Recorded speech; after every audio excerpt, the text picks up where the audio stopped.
Welcome back to KeeperRL. I'm Hoosfoos, and we're picking up where we left off with our Mastering KeeperRL series.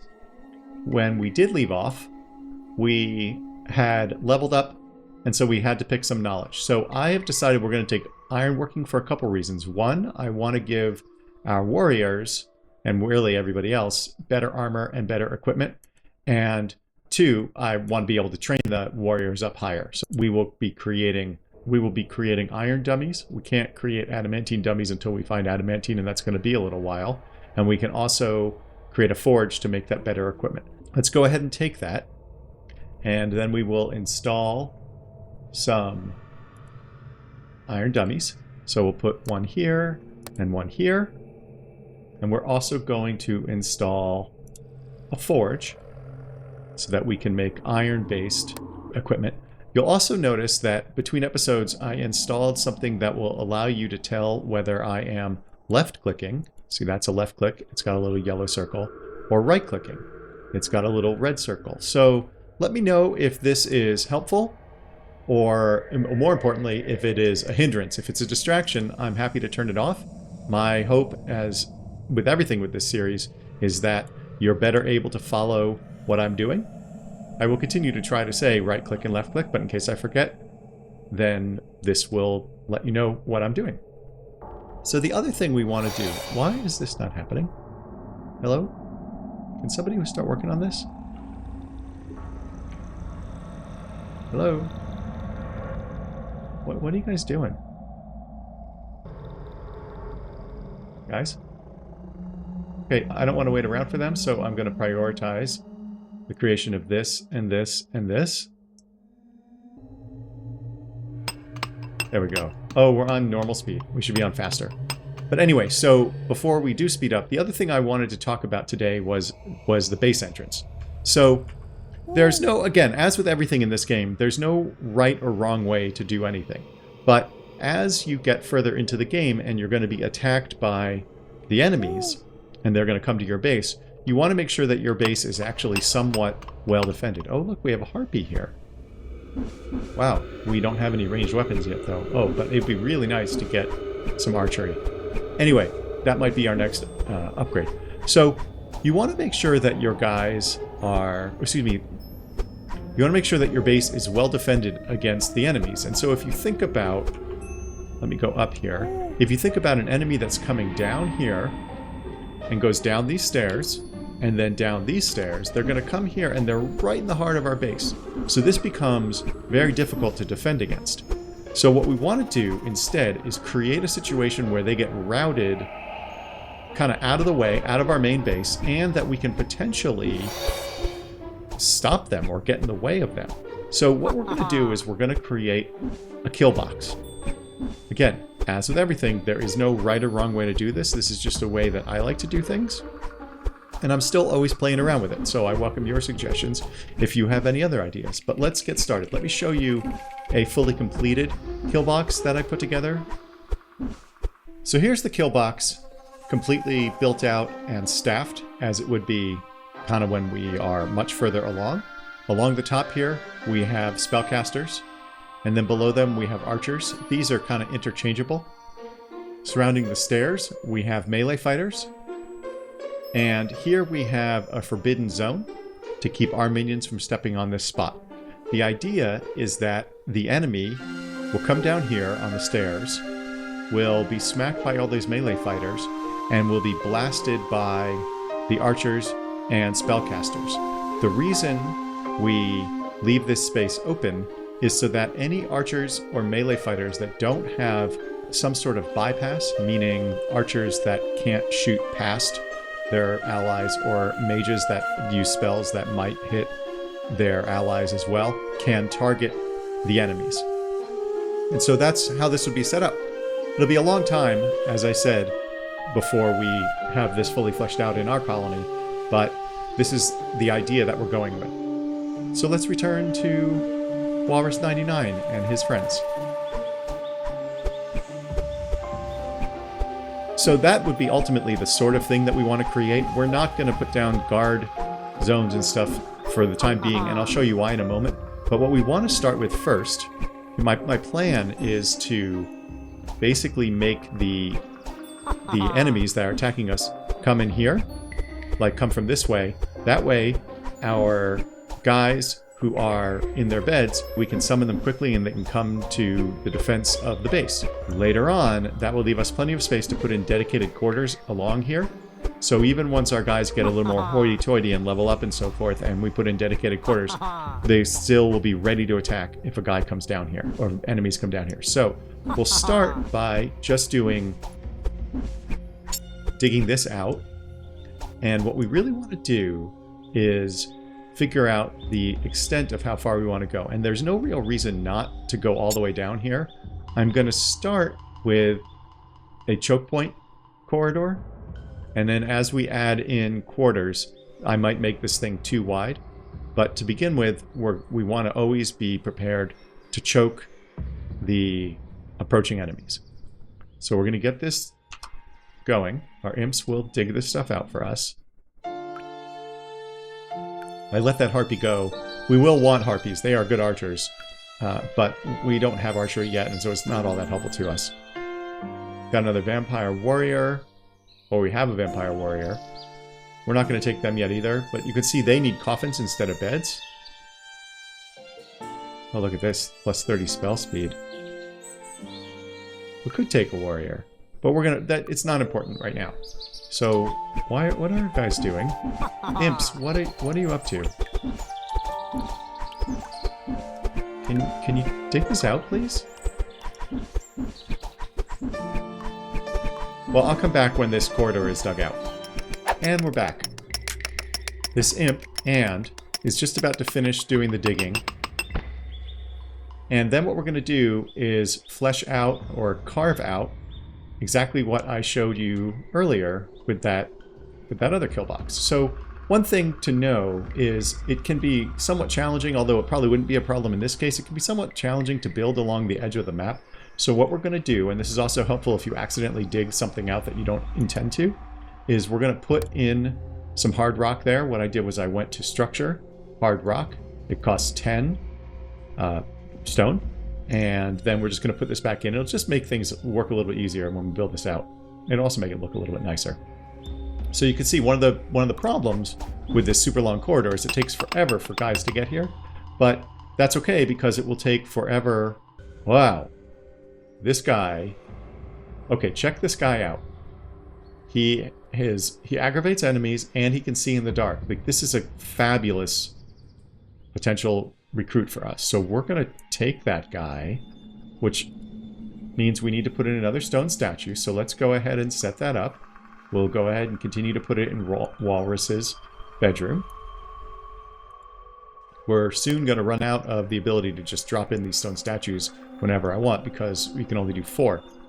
So let's go back here and we're going to dig out the space for the Killbox. So, but also while we're doing that, well, hold on. So we're going to want to mark this for digging. This is how I'm going to mimic exactly what I showed you in the example Killbox. We're going to put the stairs here. This will all be dug out. Then what we'll do is go across here. So we're going to let this all get dug out. And we know we're going to put the stairs here. There's a couple of things we can do because... Let me start it up again. Anyways, here comes the imp. Who is this? This is like.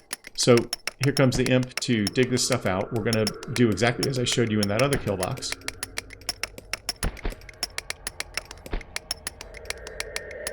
And then what we're going to do is stick a stairs up right here, which will of course become the downstairs when we go up a level. And this is an easy way of figuring stuff out. So now, let me zoom out a second here. And I'm just going to shift to the left. See this? So what we're going to do is dig all the way this way. And the advantage of doing this is that now imps will be able to come and dig from both sides. And I could have gone up and marked this for digging while we were digging the other stuff, but I wanted to show you what I was doing rather than just saying, hey, it's been done. So we have an imp in this case, Yeoman Johnson digging from this side, and we should have an imp, yes, in this case, and is digging from the other side, and so they'll meet in the middle. And then once that's done, we will remove this downstairs. So meanwhile, let's go back down. See, we're on level 2. And we're going to put torches in because, you know, I like to do torches. Do it there and there. So what we would do in this case, and I'll show you, I'm going to do it and then I'm going to remove it and I'll show you why I'm going to remove it. What we would do is we would go guard area 1, and we will talk later about guard areas and what we do with them. For now, it's not going to be relevant because doesn't matter until we are attacked, or until we think we're going to be attacked. Oh, and you can see I already screwed this up. So what we want is, actually, no, we don't. This is fine. So I'm making this guard area 2. Well, that looks like guard area 3. No, it's not. So what we do is this. So as I showed you before, I'm going to say forbid zone. That's under orders. It's not under zones.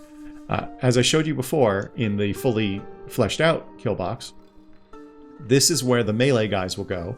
This will prevent any of our guys from standing here.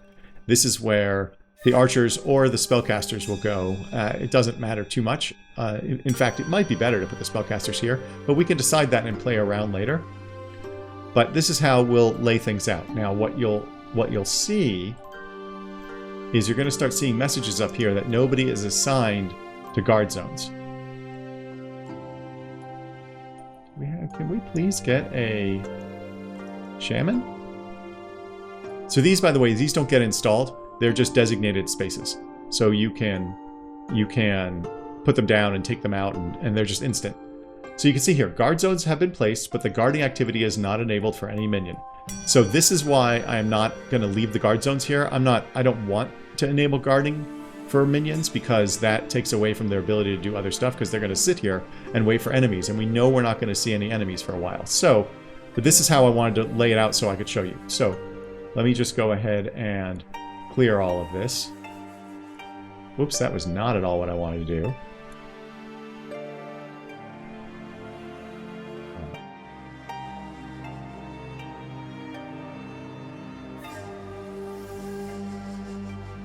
I think there's probably a better way to do this. Like I might just be able to say like clear construction or something. I will, however, leave this forbidden zone here just so we remember, but there's no real need to do that either. Let's go up and throw torches in here. Whoops, that's not what I meant to do. There we go. Torch.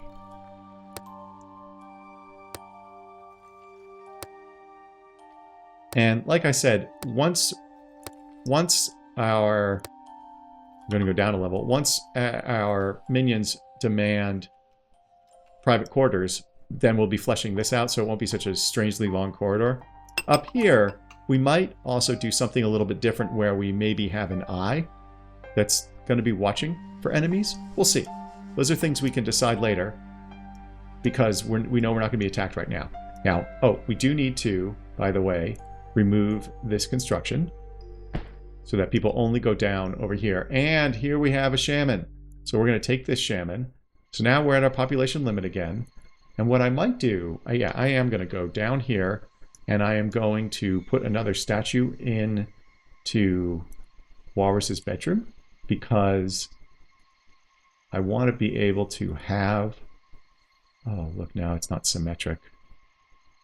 That just won't do.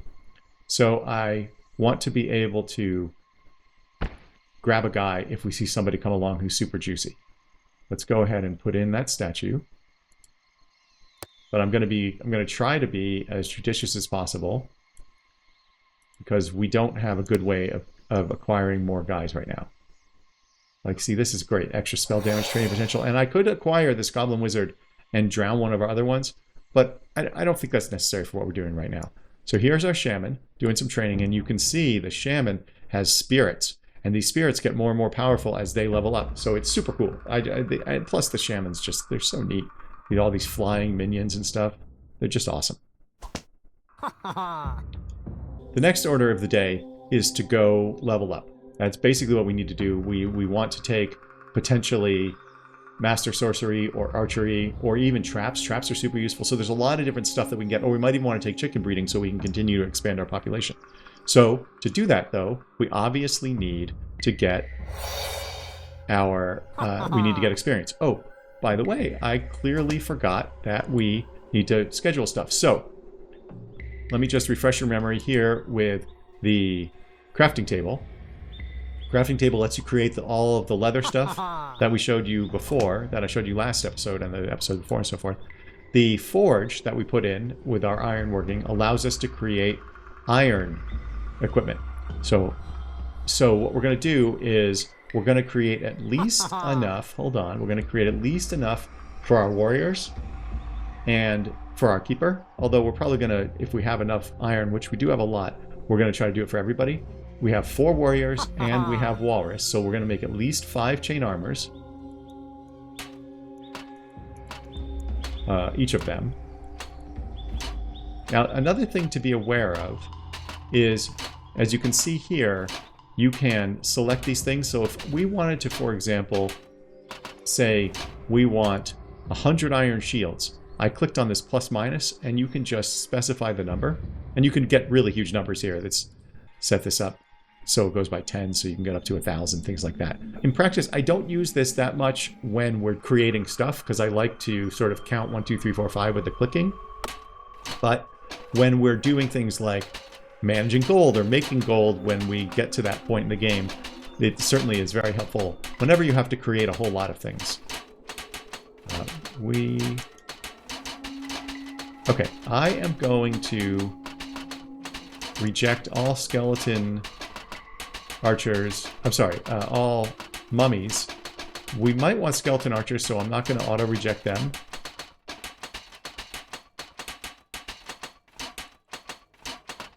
So they're going to make all this stuff for us. I made 5 of everything. And you can see later on when we get adamantine or when we get edoxium or infernite, we can make other stuff. Infernite is always burning, so you need some way of preventing protecting your minion from being damaged. Edoxium is high-end stuff, and we will get adamantine, but it's a hassle. It's a hassle, as you'll see when we get there, but it's going to be a little while. We're going to spend a lot of time doing iron.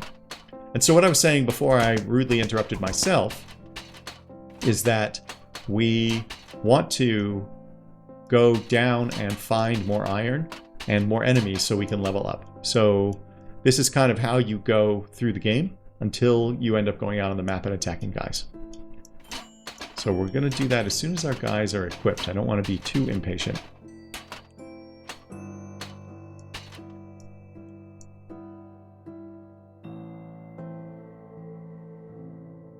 Take a look at what's going on up here. Right. See, you can see it's really a hassle for them to get to our base, but if it's a hassle for us, then it's a hassle for anybody trying to invade our base. So when we dig down, which we're going to do soon, I promise you, when we dig down, one of the decisions we need to make is, well, do we want to leverage our Killbox for if somebody comes up to attack us? If we want to do that, I suppose we could put stairs here. It's unclear to me that we want to do something like that, though, because we're not doing guard zones here. You know what we'll do? I've never tried this, but what we're going to do is we're going to install an eyeball. So the eyeball can keep a watch on this area in case somebody comes up. And what we'll do is put some stairs down. So again, the challenge here is our guys are going to have to walk so far to go down and mine and stuff. So that's the price we're paying. Because I don't want guys to come up and attack us. And there is no rush unless you're impatient, which, I mean, I'm often impatient, as you will see. So I went down. Sorry, I'm using you can see the keys over here in the lower left, per usual. So we go down here. This is my kind of normal process for when we're digging down further. And the further down you go, the more likely you are to find tough enemies. So we can see there's already a surprise here. This is not guaranteed that there are surprises on these levels. We're all the way at the edge, which gives us a lot of flexibility. We could dig out all these resources and probably never get to the surprise if we want. This is stone. The gray is stone. The green is wood. I do think it wouldn't hurt for us to have more wood. So what I will tell our imps to do is dig out this way. But I also want to show you what I typically do. If you watch my other playthroughs, you'll see this. I typically, although I'm not usually up against the edge like this, I typically dig out around the stairs, and then I'll put in torches and make it so that we can go up if we want. But what we're going to do, again, I'm using there is no way for me to show you that. I'm using the rolly bit of the mouse wheel, but that's what I'm doing. So we're just going to have our imps dig stuff out. So normally, when you're down below your base like this, you want to be very cautious that you don't run into bad dudes. But because we know that the surprise is way up here, I feel pretty good, unless we encounter something, that we can dig kind of with impunity over here. So let's go ahead and do that.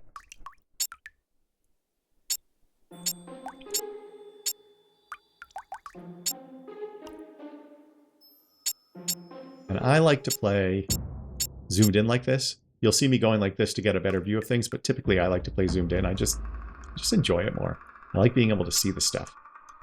And I also think for you who are viewing this video, even if you're viewing on a big screen, it's nicer to be able to see this stuff. Let's see, did we get everything? It looks like we did.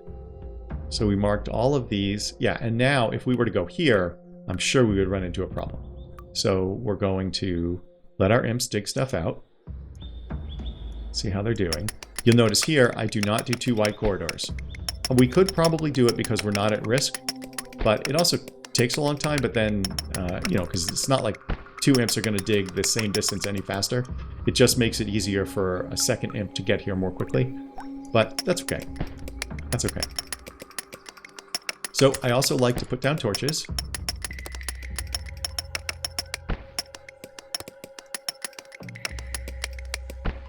Who is this? This is Yeoman Johnson. And right away, because there's not a whole big reason to wait, we can put another stairs down. Let's go see how our guys are doing. This warrior has a few items on, but mostly, well, excuse me, a few iron items on, but mostly wood. And did I make swords? I don't recall if I made swords. Now, let me show you something I realized that I did very quickly before. We know that there are iron weapons somewhere, and they're probably on somebody, and we know there was at least 1 iron shield. So what we can do is click here and then click again, and we can see all of the stuff that we have. If there's nothing in this owner's column, then that means it's available just to be grabbed. So we can see that this magic user, this wizard, has the 1 iron shield we have, and that's just not necessary. So we can click here, and now it will assign it to this guy.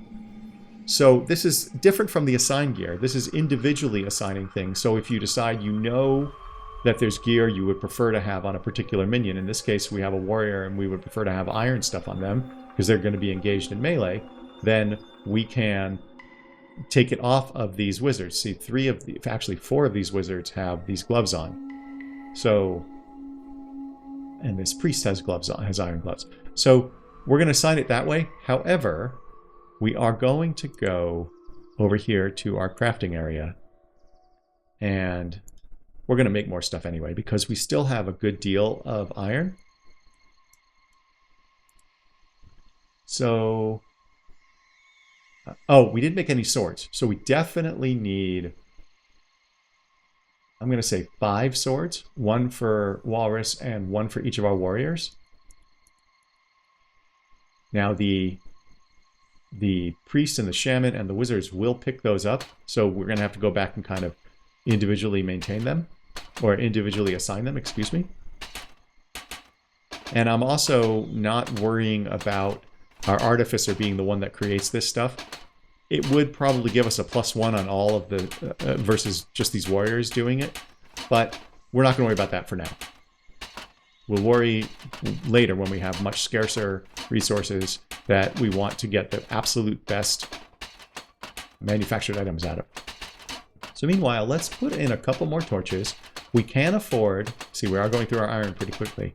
We can afford gloves for everybody. So why don't we make 10 gloves? Whoops, that's 100. We don't want that. There we go. 10 gloves. They're only 2 each, which is why I was so ready to make them.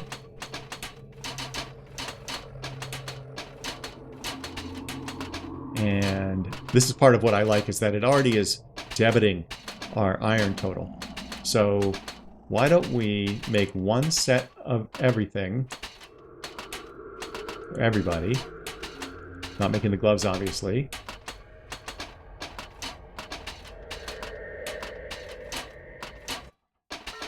Okay, we could probably use some more shields. And then now I've sort of lost track of what we have left, or what we've made, and we only have 272 left. You'll also notice there are warhammers and battle axes. We can't get those until we upgrade our technology, as you can see there, to two-handed weapons.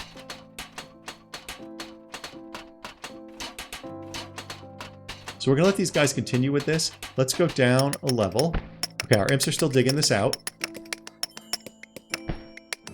But I do think it's not unwise. Oh, no, I put in some torches. I don't think it's unwise to go ahead and dig down a little bit further, because we don't have any real concerns about this level, and our guys are well enough equipped for now. So why don't we go ahead and put down some stairs. And the risk here is if somebody comes up, they're just going to blast right into our base. But you can only be so protected and patient. Okay, so now let's go down a level and see what we've got. Okay, no surprises on this level, which is great. So what we're going to do is clear cut everything here, strip mine it all. There's a little bit of stone, a little stone close to, we're right here, this little square. Little stone here, and a bunch of the tree shrooms. So first, we'll dig this out. So we're going to do one more. And then I'm going to mark all of this for digging. And zoom out a little. We know there's some stone right here. Let's go straight across. Go straight across here.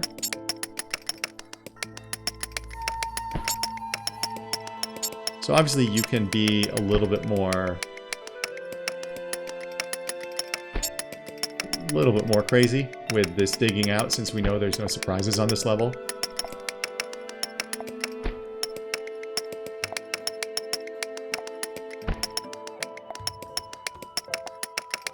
I guess I would say a little less cautious.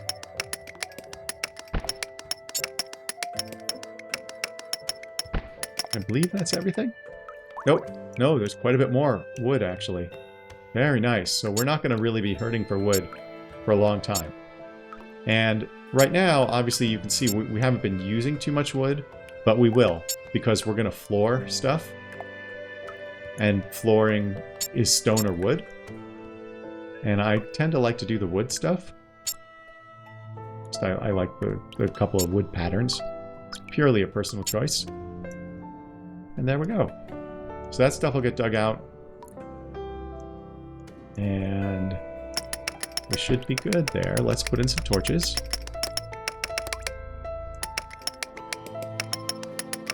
Put one there. No, I don't like that. That's terrible. We'll put it there, and not there at all. Okay, we're going to let those guys dig stuff out. We'll take care of that for us. Let's see how we're doing over here. Okay, we're almost done with this stone. Got a little bit of wood, and that's all we're doing on this level. Let's go up another level. This is our main base, of course. And so we finished all... Whoops. Let me put a torch there. So we finished making everything here. So let's take a look at everybody and see if they're equipped the way we want. So here is Walrus. Oh, that's right. Walrus has a staff, and this helps him with spell damage. In fact, I don't believe we can make staffs right now. No. No, we cannot. We're going to leave Walrus equipped as he is, because he's got the Corinthum on. We don't have any gold, so we can't make him an ornate Corinthum. And he's got iron for everything else. So he's as well protected as we can make him. Let's go check out our warriors. So this guy has wooden boots. Or excuse me, leather boots, not wooden boots. So we're going to put iron boots on him. So we'll find somebody to take it off of, like maybe one of these wizards, because they're just not going to be in combat, like in melee range as much. So we can take them off of the magic users. And I do like to have the priest have iron stuff, mostly because I played D&D when I was a kid, but we don't need to do that. Let's see. So you have a wooden shield. I don't know. Yeah, no, we need... Yeah, you can have that shield. Thank you so much. And there's absolutely no reason for anybody to have leather gloves.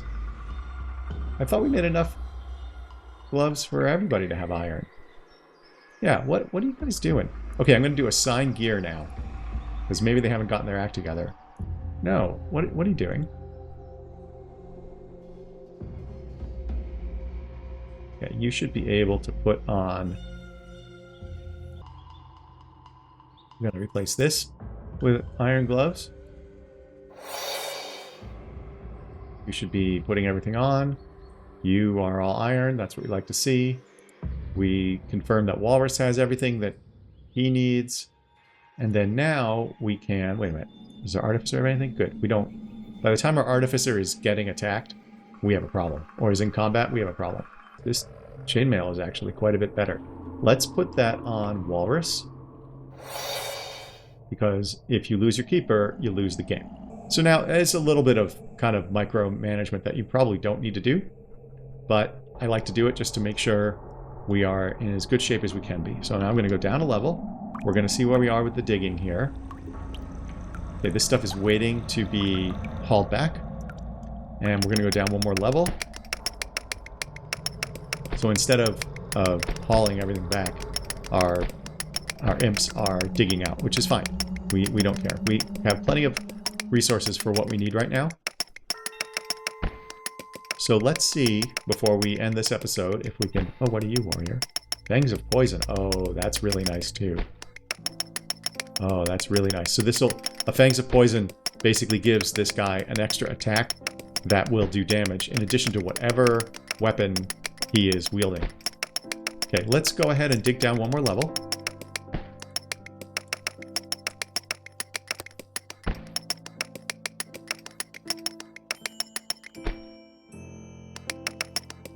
Oh, I should put in torches too, huh?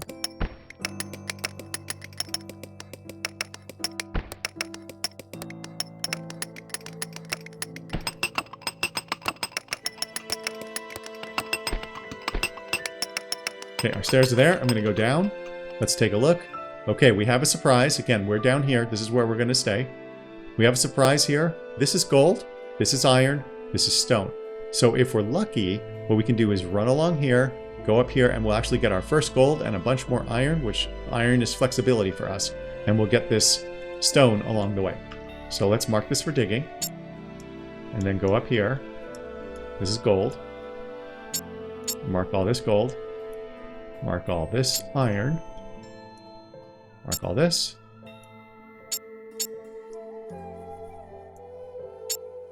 So unless we encounter some kind of corridor, we should be safe to get this as well. And it looks like we're probably going to be. Oh, I missed this bit. And there's our stairs, so let's dig this out. Oops. And we'll go, this time we'll go up this way.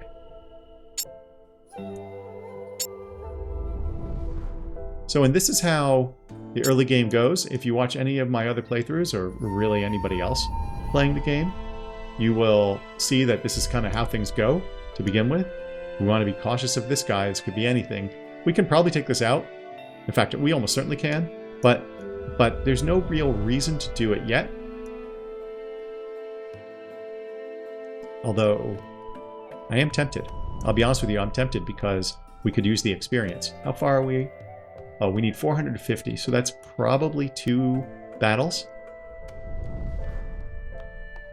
We don't need any of these guys. We're going to reject them all. I love vampires. But we're going to wait. We don't want to get too crazy. And this is going to be a while anyway because our imps are busy up here digging out all the resources that we told them to grab. Okay, so what I'm going to do is I'm actually going to end the episode here in just a second. what I will do between episodes is let our guys dig all this stuff out.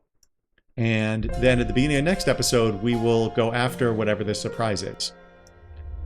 And we'll use, well, I might not have them dig out our gold yet. But if we do dig out gold, I will be certain that I show you what we do with that gold, so that you know for when you're playing. We're going to leave it here. And like I said, I'll be back when this stuff is dug out, or excuse me, in the next episode, we'll have this stuff dug out. And then we'll start off with a bang, hopefully, and go and attack this surprise. See what it is. Until then, thank you so much for your support. If you have any questions, please drop them in the comments. Please let me know if this clicky thing is helpful or a hindrance. And I will be back with another episode of this series very soon. Please remember, by the way, to have your pets spayed or neutered.